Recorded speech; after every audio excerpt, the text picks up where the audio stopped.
Olá, meus caros alunos do segundo ano do curso de Direito. Espero que esteja tudo bem com vocês.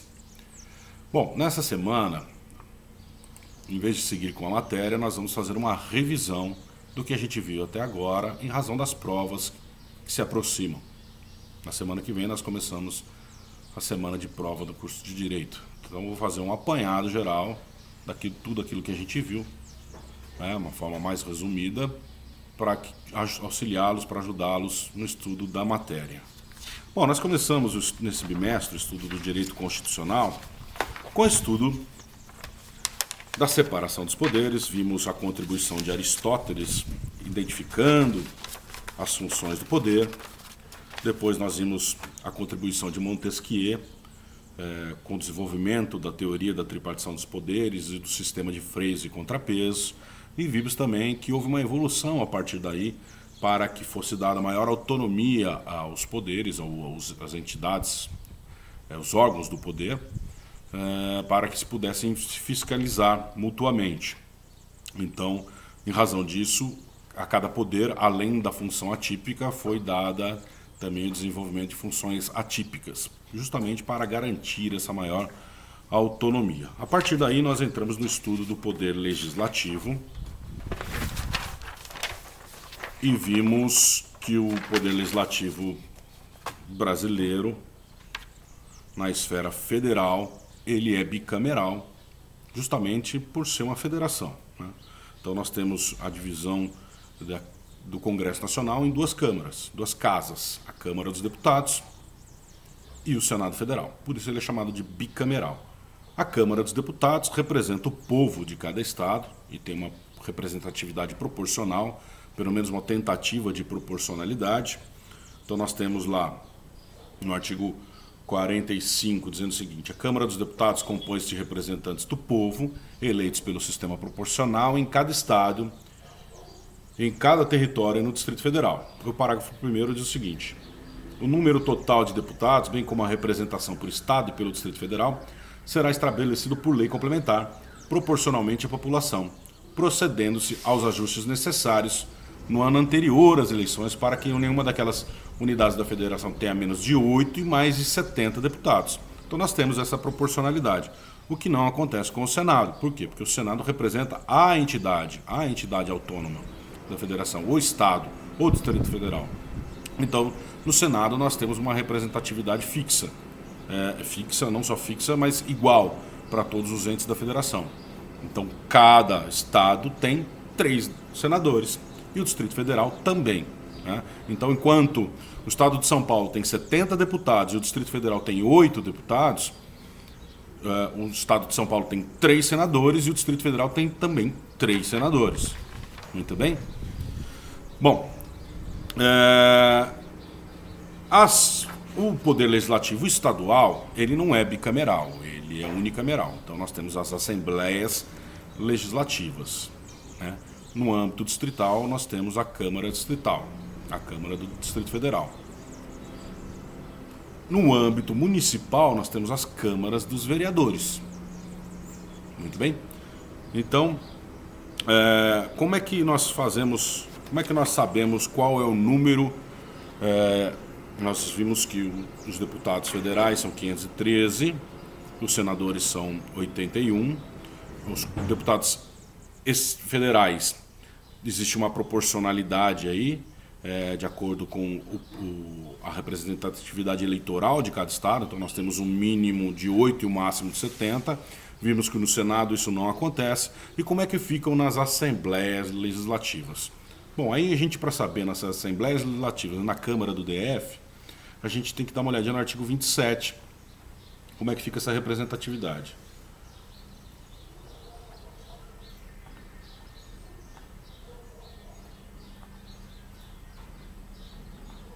Então diz lá: o número de deputados à Assembleia Legislativa corresponderá ao triplo da representação do Estado na Câmara dos Deputados. E atingido o número de 36, será acrescido de tantos quantos forem os deputados federais acima de 12. Então, a princípio, nós temos a representatividade do triplo. Então, no Distrito Federal, que tem 8 deputados federais, quantos deputados distritais nós temos? 8 vezes 3, 24. Por quê? Porque não atingiu 36. Né? Não atingiu 36. Agora, se tivesse 12, um estado com 12, teria quantos deputados federais? Deputados estaduais? 36. Né? Até aí tudo bem, é o triplo. Mas a partir daí, conta por cabeça. Então, se nós temos 12 viram 36, 12 deputados federais viram 36 deputados estaduais, se nós temos 14 deputados federais, nós temos 12 virando 36, mais 2, nós temos 38. Tá? Então, até 36 conta pelo triplo. Chegou no número de 36, conta por cabeça. Muito bem? E na Câmara dos Vereadores, qual que é o número? O número de vereadores vai depender do número da população. Ó, nós temos no artigo 29 da Constituição a especificação. Então diz lá o artigo 29, inciso 4. Para a composição das câmaras municipais será observado o limite máximo de 9 vereadores dos municípios de 15 mil habitantes. E assim vai, de acordo com o número de habitantes, vai aumentando aí a possibilidade do número de vereadores. Até o número de 55 vereadores nos municípios com mais de 8 milhões de habitantes.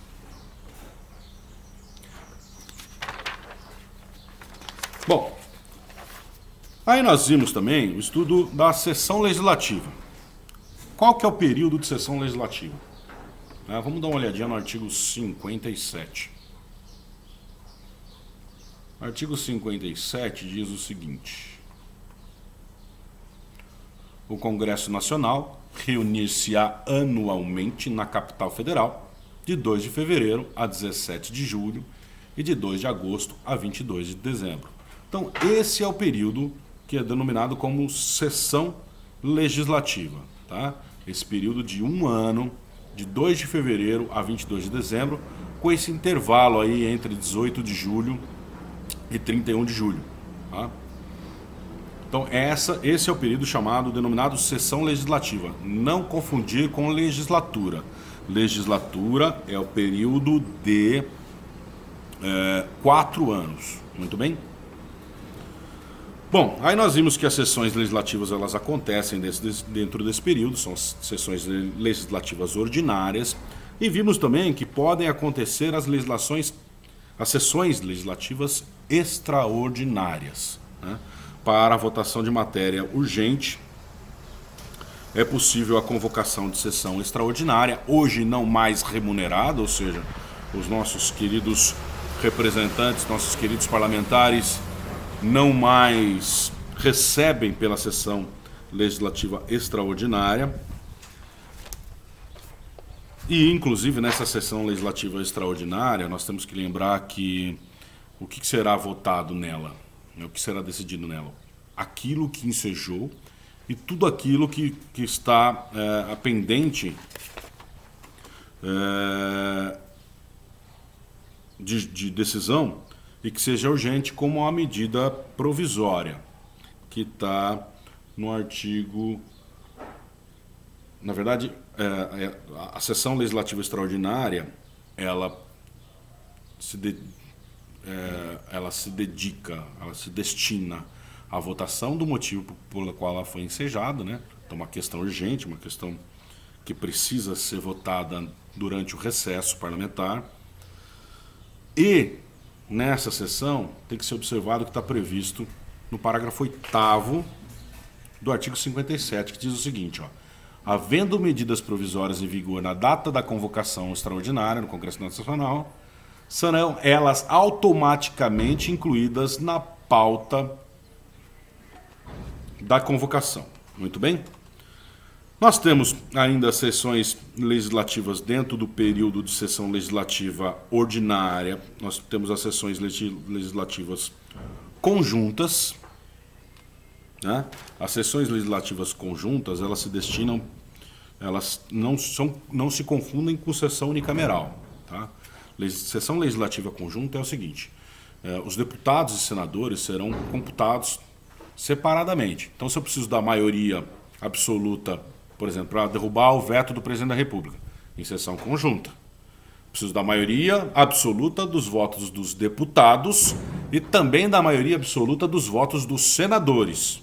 Tá? A sessão unicameral que aconteceu quando nós tivemos a revisão constitucional, somavam-se deputados e senadores e contavam por cabeça. Eles eram todos considerados parlamentares, sem distinção. Aqui não. Aqui nós temos que ter a maioria absoluta da Câmara e a maioria absoluta do Senado, por exemplo, para, em sessão conjunta, derrubar o veto do presidente da República.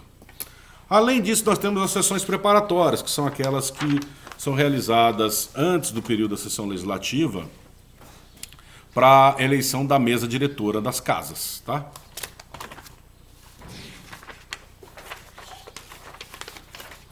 Bom, ainda no estudo do Poder Legislativo, nós passamos para o estudo das comissões parlamentares. Depois disso, o que nós vimos? Que temos comissões parlamentares permanentes e temos comissões parlamentares temporárias, com prazo de duração. Nós temos comissões parlamentares exclusivas de cada uma das casas e temos comissões parlamentares mistas, em que as duas casas compõem, o representante das duas casas compõem essas comissões. As representações devem ser proporcionais de acordo com o número de parlamentares. Quando alguns partidos são muito pequenos, eles se juntam em bloco e aí este bloco se faz representar nas comissões parlamentares. Muito bem? As comissões permanentes são normalmente temáticas, né? E analisam, por exemplo, a questão da Constituição, né? Então a CCJ, Comissão de Constituição e Justiça, a Comissão de Finanças e Orçamento, a Comissão de Meio Ambiente, de Defesa do Patrimônio Histórico, de Defesa do Consumidor, a Comissão de Saúde, a Comissão, enfim, de Infraestrutura. Então nós temos inúmeras comissões aí, para vocês terem uma ideia. No regimento interno do Senado Federal, nós temos a previsão de 12 comissões permanentes e no da Câmara de 23 comissões. E aí nós falamos das comissões especiais e temporárias para assuntos específicos, que podem ser internas ou externas. As comissões temporárias elas são estabelecidas com prazo fixo e devem terminar ao final deste prazo estabelecido ou ao final da legislatura, que é o período de 4 anos. Ela não pode, a comissão temporária não pode ultrapassar a legislatura. Muito bem. E aí entramos na comissão parlamentar de inquérito. Vimos que as comissões parlamentares de inquérito, elas são temporárias para apuração de fato específico, por prazo determinado, portanto, né? E que elas visam a apuração dos fatos para encaminhamento aos órgãos competentes. Não cabe à comissão parlamentar de inquérito processar e julgar, né? Ela apenas investiga os fatos determinados, específicos e por prazo determinado.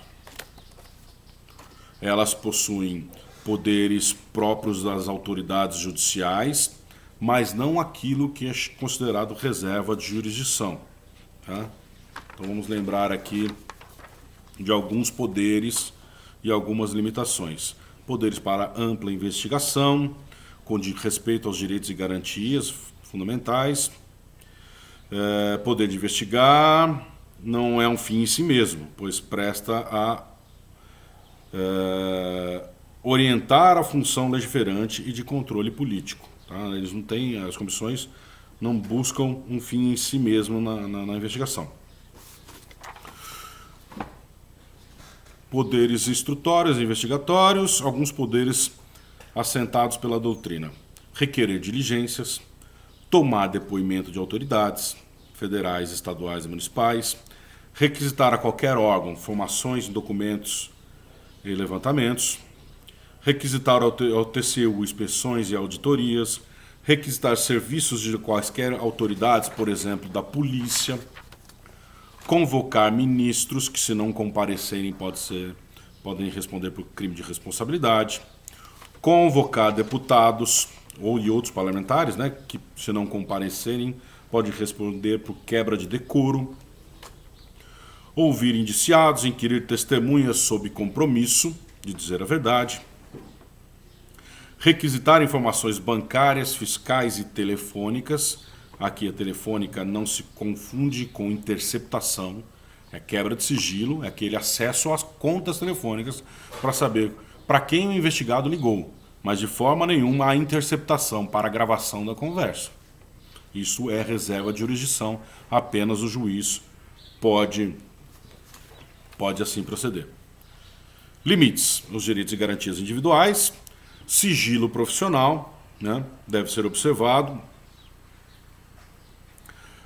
assistência de advogado para os investigados, indiciados e testemunhas. As testemunhas, quando são convocadas para depor, se entenderem que estão ali na condição de investigado, podem interpor mandado de segurança para não deporem sob compromisso, porque como testemunha tem que dizer a verdade, né? E como investigado não necessariamente. E aí nós temos o quê? Reserva constitucional de jurisdição, que é onde as comissões não entram, os poderes que as comissões não têm. Inviolabilidade do domicílio, não tem, né? Só decisão judicial. Sigilo, sigilo das comunicações telefônicas, ou seja, escuta telefônica, tá? Não é a quebra de sigilo telefônico das contas, mas a escuta telefônica, só por decisão judicial. Decretação de prisão, só por decisão judicial, salvo em flagrante delito. Então, se houver um crime em flagrante delito, a comissão pode decretar a prisão, como já aconteceu, por exemplo, com testemunha que foi lá e, teoricamente, teria desacatado os parlamentares. Também não pode medidas acautelatórias, como arresto, sequestro, indisponibilidade de bens. E também não pode convocar o presidente da República. Tá? Muito bem, por quê? Porque isso interferiria na independência, na separação dos poderes. Tá legal? A gente volta já já com mais um bloco de revisão da matéria. Até daqui a pouco.